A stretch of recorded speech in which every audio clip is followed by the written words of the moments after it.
ಸ್ನೇಹಿತರೆ, ಇವತ್ತಿನ ವಿಡಿಯೋದಲ್ಲಿ ಮಾರ್ಚ್ ತಿಂಗಳಿನಲ್ಲಿ ಕಟಕ ರಾಶಿ ಅಥವಾ ಕರ್ಕಾಟಕ ರಾಶಿಯವರ ಭವಿಷ್ಯ ಯಾವ ರೀತಿ ಇರುತ್ತೆ ಅಂತ ತಿಳಿಸ್ಕೊಡ್ತೀನಿ. ಹಾಗಾಗಿ ಈ ವಿಡಿಯೋನ ಎಲ್ಲೂ ಕೂಡ ಸ್ಕಿಪ್ ಮಾಡದೆ ಕೊನೆವರೆಗೂ ನೋಡಿ. ಹಾಗೆ ನೀವಿನ್ನೂ ನಮ್ಮ ಚಾನಲ್ಗೆ ಹೊಸಬರಾಗಿದ್ದರೆ ದಯವಿಟ್ಟು ಈ ಕೂಡಲೇ ಸಬ್ಸ್ಕ್ರೈಬ್ ಮಾಡ್ಕೊಳ್ಳೋದನ್ನು ಮರಿಬೇಡಿ. ಸ್ನೇಹಿತರೆ, ನಾವು ಒಂದು ರಾಶಿ ಭವಿಷ್ಯವನ್ನು ತಿಳ್ಕೊಬೇಕಂದ್ರೆ ಮೊದಲನೇದಾಗಿ ಮುಖ್ಯವಾಗಿ ಗ್ರಹಗಳ ಸಂಚಾರ ಯಾವ ರೀತಿ ಇದೆ, ಯಾವ ಗ್ರಹಗಳು ಯಾವ ಮನೆಯಲ್ಲಿ ಸಂಚಾರವನ್ನು ಮಾಡ್ತಾ ಇದ್ದೇವೆ, ಅದು ಯಾವ ಒಂದು ಕ್ಷೇತ್ರದ ಮೇಲೆ ಪ್ರಭಾವವನ್ನು ಬೀರುತ್ತೆ ಅನ್ನೋದನ್ನು ತಿಳ್ಕೊಬೇಕಾಗುತ್ತೆ. ಕೆಲವೊಂದು ಪ್ರಮುಖ ಗ್ರಹಗಳ ಸಂಚಾರ ಯಾವ ರೀತಿ ಇದೆ, ಅದು ಯಾವ ಕ್ಷೇತ್ರದ ಮೇಲೆ ಪ್ರಭಾವ ಬೀರುತ್ತೆ ಅಂತ ಮೊದಲಿಗೆ ನಾನು ತಿಳಿಸ್ಕೊಡ್ತೀನಿ. ಸ್ನೇಹಿತರೆ, 4 ಮತ್ತು 11ನೇ ಮನೆಯ ಅಧಿಪತಿಯಾದಂತಹ ಶುಕ್ರನು 9ನೇ ಮನೆಯಲ್ಲಿ ಉಚ್ಚ ಸ್ಥಾನದಲ್ಲಿ ಇದ್ದಾನೆ. ಇದು ಅದೃಷ್ಟ, ಪ್ರವಾಸ, ಉನ್ನತ ಶಿಕ್ಷಣ ಮತ್ತು ಆಧ್ಯಾತ್ಮಿಕ ಲಾಭ ಈ ಒಂದು ಕ್ಷೇತ್ರಗಳ ಮೇಲೆ ತನ್ನ ಪ್ರಭಾವವನ್ನು ಬೀರುತ್ತೆ. ಹಾಗೆ ಯೋಗಕಾರಕನಾದಂತಹ ಮಂಗಳನು 8ನೇ ಮನೆಯಾದ ನಿಮ್ಮ ರಾಶಿಯ 8ನೇ ಮನೆಯಾದ ಕುಂಭ ರಾಶಿಯಲ್ಲಿ ಸಂಚಾರವನ್ನು ಮಾಡ್ತಾ ಇದ್ದೇನೆ. ಇದು ಹಠಾತ್ತನೆ ನಡೆಯುವಂತಹ ಘಟನೆಗಳು, ಆರೋಗ್ಯದ ಅಪಾಯ ಮತ್ತು ಅನಿರೀಕ್ಷಿತ ಲಾಭ ಈ ಒಂದು ಕ್ಷೇತ್ರಗಳ ಮೇಲೆ ತನ್ನ ಪ್ರಭಾವವನ್ನು ಬೀರುತ್ತೆ. ಹಾಗೆ ರಾಹು ಕೂಡ ನಿಮ್ಮ 8ನೇ ಮನೆಯಾದ ಕುಂಭ ರಾಶಿಯಲ್ಲಿ ಸಂಚಾರ ಮಾಡ್ತಾ ಇದ್ದೇನೆ. ಮನಸ್ಸಿನಲ್ಲಿ ಗುಪ್ತ ಆತಂಕ ಮತ್ತು ಅನಿರೀಕ್ಷಿತ ಬದಲಾವಣೆ ಈ ಕ್ಷೇತ್ರಗಳ ಮೇಲೆ ತನ್ನ ಪ್ರಭಾವವನ್ನು ಬೀರ್ತಾನೆ. ಸೂರ್ಯ ಸದ್ಯಕ್ಕೆ ನಿಮ್ಮ 8ನೇ ಮನೆಯಲ್ಲಿ ಸಂಚಾರ ಮಾಡ್ತಾ ಇದ್ದು ಮಾರ್ಚ್ 15ರ ನಂತರ 9ನೇ ಮನೆಗೆ ತನ್ನ ಸಂಚಾರವನ್ನು ಬದಲಾಯಿಸ್ತಾನೆ. ಇದು ಆರೋಗ್ಯದ ಮೇಲೆ ಪ್ರಭಾವವನ್ನು ಬೀರುತ್ತೆ. ಅಂದರೆ 8ನೇ ಮನೆಯಲ್ಲಿದ್ದಾಗ ಆರೋಗ್ಯದ ಮೇಲೆ ಪ್ರಭಾವವನ್ನು ಬೀರುತ್ತೆ. 9ನೇ ಮನೆಗೆ ಸಂಚಾರವನ್ನು ಬದಲಾಯಿಸಿದಾಗ ಅದೃಷ್ಟ ಮತ್ತು ತಂದೆಯ ಬೆಂಬಲ ಈ ಒಂದು ಕ್ಷೇತ್ರಗಳ ಮೇಲೆ ತನ್ನ ಪ್ರಭಾವವನ್ನು ಬೀರ್ತಾನೆ. ಇನ್ನು ಗುರು ನಿಮ್ಮ 12ನೇ ಮನೆಯಾದಂತಹ ಮಿಥುನ ರಾಶಿಯಲ್ಲಿ ಸಂಚಾರವನ್ನು ಮಾಡ್ತಾ ಇದ್ದಾನೆ. ಇದು ವೆಚ್ಚಗಳು, ವಿದೇಶ ಪ್ರಯಾಣ ಮತ್ತು ಆಧ್ಯಾತ್ಮಿಕ ಚಿಂತನೆ ಈ ಒಂದು ಕ್ಷೇತ್ರಗಳ ಮೇಲೆ ತನ್ನ ಪ್ರಭಾವವನ್ನು ಬೀರುತ್ತೆ. ಸ್ನೇಹಿತರೆ, ಈಗ ವೃತ್ತಿ ಮತ್ತು ಉದ್ಯೋಗ ಯಾವ ರೀತಿ ಇದೆ ಮಾರ್ಚ್ ತಿಂಗಳಲ್ಲಿ ಅಂತ ನೋಡೋಣ. ಈ ತಿಂಗಳು ನಿಮ್ಮ ವೃತ್ತಿ ಜೀವನ ಏರಿಳಿತಗಳಿಂದ ಕೂಡಿರುತ್ತೆ. 8ನೇ ಮನೆಯಲ್ಲಿ ಮಂಗಳ ಮತ್ತು ರಾಹುವಿನ ಸಂಯೋಜನೆಯು ಕೆಲಸದ ಪರಿಸರದಲ್ಲಿ ಅನಿರೀಕ್ಷಿತ ಬದಲಾವಣೆಯನ್ನು ತರಬಹುದು. ಒಂದು ಪ್ರಾಜೆಕ್ಟು ಅರ್ಧಕ್ಕೆ ನಿಲ್ಲಬಹುದು ಅಥವಾ ಸಹೋದ್ಯೋಗಿಗಳಿಂದ ಅಡ್ಡಿ ಆತಂಕಗಳು ಎದುರಾಗಬಹುದು. ಕಚೇರಿ ರಾಜಕೀಯದಿಂದ ಸ್ವಲ್ಪ ದೂರ ಇರುವುದು ತುಂಬ ಒಳ್ಳೆಯದು. ಆದರೆ 9ನೇ ಮನೆಯಲ್ಲಿ ಶುಕ್ರನು ಉಚ್ಚ ಸ್ಥಾನದಲ್ಲಿ ಇರುವುದರಿಂದ ಆಶಾದಾಯಕ ಬೆಳವಣಿಗೆ ಅಂತಲೇ ಹೇಳುವುದು. ಅನಿರೀಕ್ಷಿತ ಮೂಲಗಳಿಂದ ಸಹಾಯ ಸಿಗುತ್ತೆ. ವಿಶೇಷವಾಗಿ ಮಹಿಳಾ ಬಾಸ್ ಅಥವಾ ಮಾರ್ಗದರ್ಶಕರು ನಿಮ್ಮ ಪರವಾಗಿ ನಿಲ್ಲುವ ಸಾಧ್ಯತೆ ಇದೆ. ವಿದೇಶಿ ವ್ಯಾಪಾರ, ಪ್ರಕಾಶನ ಅಥವಾ ಪ್ರಯಾಣಕ್ಕೆ ಸಂಬಂಧಿಸಿದ ಉದ್ಯೋಗದಲ್ಲಿ ಇರುವವರಿಗೆ ಉತ್ತಮ ಫಲಿತಾಂಶ ಸಿಗುತ್ತದೆ. ಮಾರ್ಚ್ 15ರ ನಂತರ ನಿಮ್ಮ ಗೌರವ ಹೆಚ್ಚಾಗುತ್ತದೆ. ಇನ್ನು ಹಣಕಾಸಿನ ವ್ಯವಹಾರ ಯಾವ ರೀತಿ ಅಂತ ನೋಡೋಣ. ಹಣಕಾಸಿನ ವಿಷಯದಲ್ಲಿ ಇದು ತುಂಬ ಎಚ್ಚರಿಕೆಯ ಸಮಯ.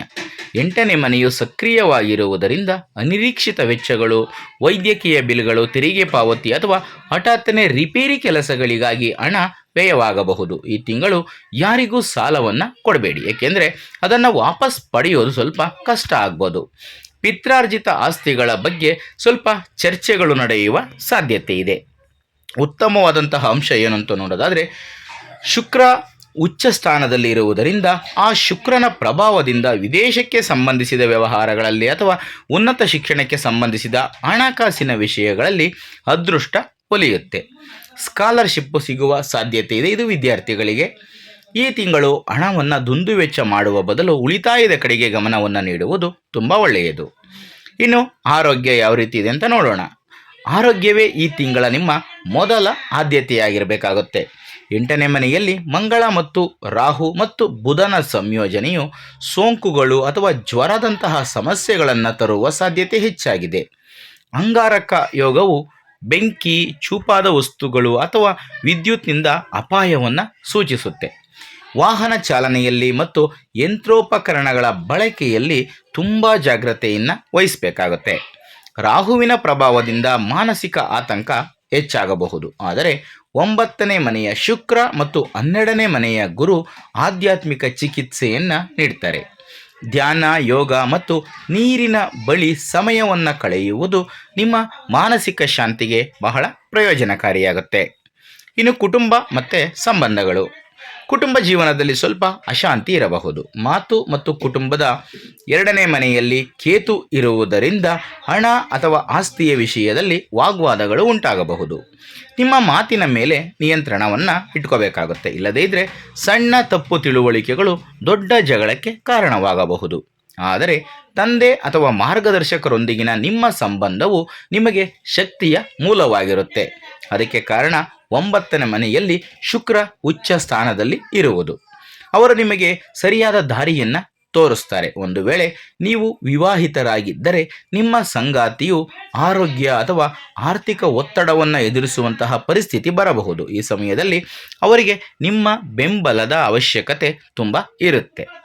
ಇನ್ನು ಶಿಕ್ಷಣ, ವಿದ್ಯಾರ್ಥಿಗಳಿಗೆ ಈ ತಿಂಗಳು ತುಂಬ ಅದ್ಭುತವಾದಂತಹ ಅವಕಾಶಗಳನ್ನು ತರುತ್ತೆ.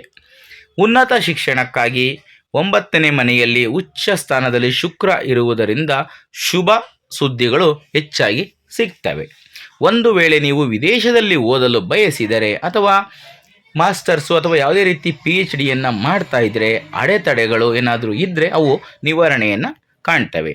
ವಿದ್ಯಾರ್ಥಿ ವೇತನಕ್ಕೆ ಅರ್ಜಿಯನ್ನು ಸಲ್ಲಿಸೋದಕ್ಕೂ ಕೂಡ ಇದು ಸೂಕ್ತವಾದಂತಹ ಸಮಯ. ಸಂಶೋಧನೆ ಅಥವಾ ರಹಸ್ಯಶಾಸ್ತ್ರಗಳನ್ನು ಕಲಿಯುತ್ತಿರುವ ವಿದ್ಯಾರ್ಥಿಗಳಿಗೆ ಇದು ಮಹತ್ವದ ಸಾಧನೆಯ ಕಾಲ. ಆದರೆ ಸಾಮಾನ್ಯ ಶಾಲಾ ವಿದ್ಯಾರ್ಥಿಗಳು ಮನೋರಂಜನೆಯಿಂದಾಗಿ ಓದಿನಿಂದ ಸ್ವಲ್ಪ ವಿಚಲಿತರಾಗಬಹುದು. ಒಂದು ದಿನಚರಿಯನ್ನು ಪಾಲಿಸುವುದು ತುಂಬಾ ಉತ್ತಮ.